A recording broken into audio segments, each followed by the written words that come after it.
the members, like the platoon one that's working right now, is they could be, I'll show you the watch desk when we're done with this Q&A. They could be at the watch desk, they could be upstairs, but the tones will go off. Did I send you a video of the tones? No. All right, I'll show you what the tones is all about. That way it'll give you a...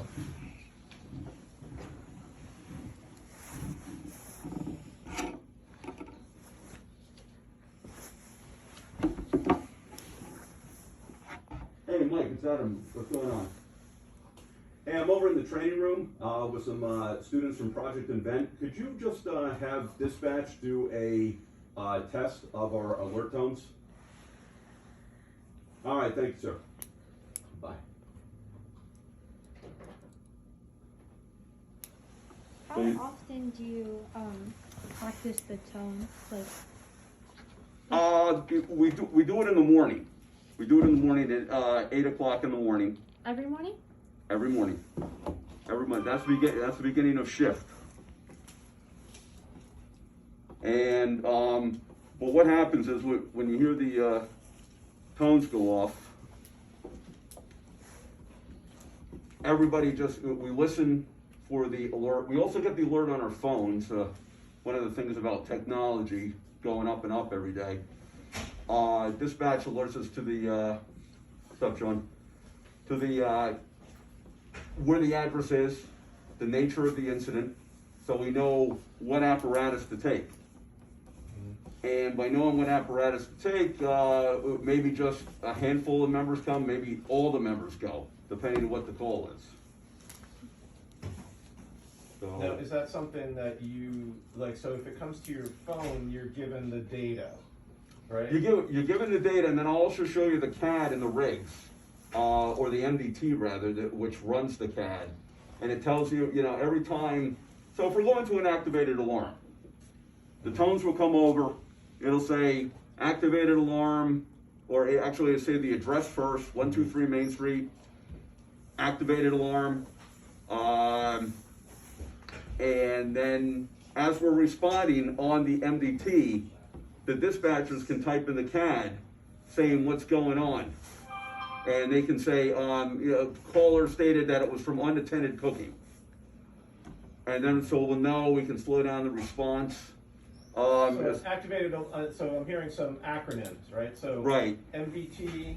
MDT is Mobile Data Terminal. Okay.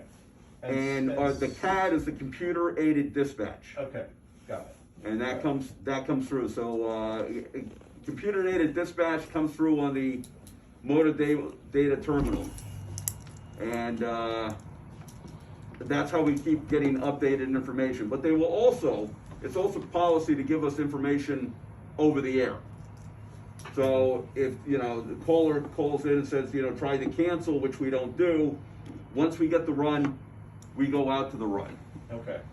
So if they say false alarm, you still got to dispatch? We still go. We may, if it's for residential units between the hours of 7 a.m. and 11 p.m., it's a single engine response. So only one engine from either this station or station 2, whichever is the closest, goes. Now, having said that, if it's between the hours of, what's up, Mike? They should be toning it out. I told them to test signal 5, so. Okay, thanks, appreciate it. There it is. Station response.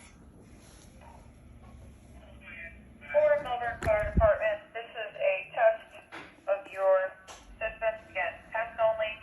Countdown is 10:25, dispatch 74. So you have the lights that light up. Eventually, this is a new system, so what will happen is, depending on what apparatus they want, will be signaled by a light up there, but we don't have that capability yet. So all the lights come on, the lights in the dorm come up on, it's all red lights, and that's because white lights does more damage to the heart system and everything like that, bright white lights, so we use red lights, which helps our health, because in that way it's not a loud beep, it's just a couple of light beep, beep, beep, beeps, and that tells us where we go. So what you just heard would be a dispatch, respond to 123 Main Street, so on, so on, so on. And, well, like I was saying before, if it's between the hours of 11 p.m. and 7 a.m., all the units go to an activated alarm regardless. Commercial alarms are all units all the time, but residential, it's a little different. Because a lot of times you'll have construction going on in the house. They'll set off the alarms, unattended cooking. So we only send one unit.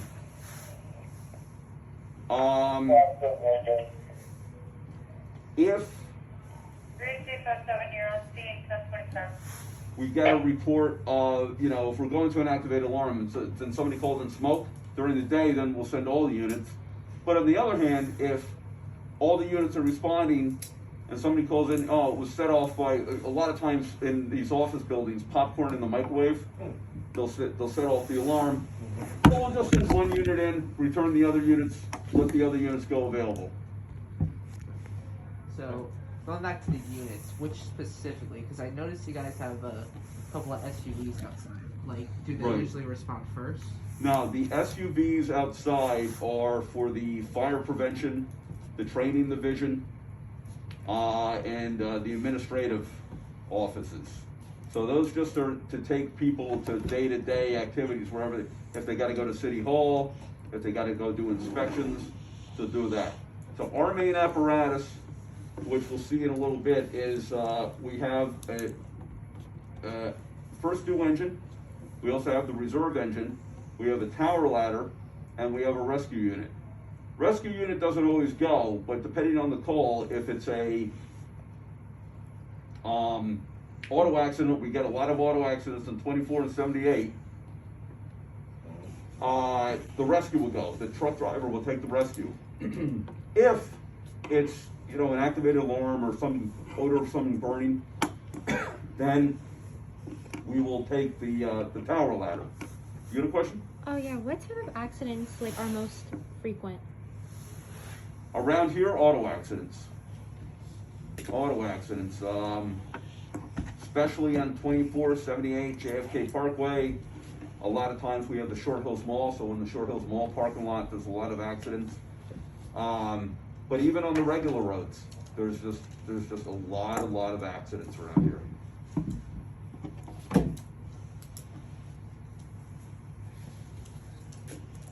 So, like, so I saw the battalion chief car. Like, that goes after the engine, or like, does it respond? No, it all goes together. It all goes together, and usually because it's a little lighter, easier to drive, it usually gets to the scene first. Unless it's up in the Station 2 district. So we have two districts. We have headquarters and we have Station 2. Station 2 is a single engine unit manned by a captain and 2 firefighters. Down here you have usually a battalion chief, a captain, and 5 firefighters. But that all depends on if there's, you know, vacations, sick leave, maternity leave. So it could drop, so you could just have 1 captain down here and 3 firefighters. So how long would be like a typical shift? How long's the shift? Yeah. 24 hours. From 8 a.m. to 8 a.m. the next morning. And then what? Then the next shift comes in. That shift is off for 72 hours, which is 3 days. Oh. So if, like, let's say my shift, platoon 2 is working on Monday. Mm-hmm. So we work from Monday, 8 o'clock in the morning, till Tuesday morning, 8 o'clock in the morning.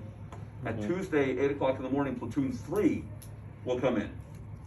They will work from 8 o'clock in the morning till 8 o'clock Wednesday morning, where platoon 4 will come in, and it just keeps rotating. So we work 1 out of every 4 days.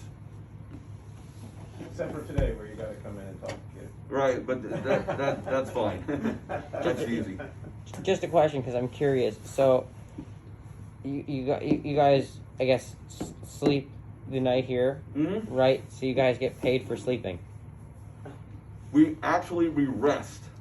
We really don't get a lot of sleep because there's always stuff to be done. In the summer, we'll probably get more rest than we do in the wintertime. In the wintertime, there's a higher frequency of fires, there's a higher frequency of storms, so we're always putting on the chains. If it snows, we are up all night shoveling the whole parking lot, shoveling the sidewalk and everything. Town doesn't do that for us. We do it all. Alright. So during that rest time, like in between, like how are you feeling during it? Is there like any uneasiness? Any? Oh, you never get a full night's sleep. You never get a full night's sleep because you know that alarm can go off at any time. Sometimes you have a slow night,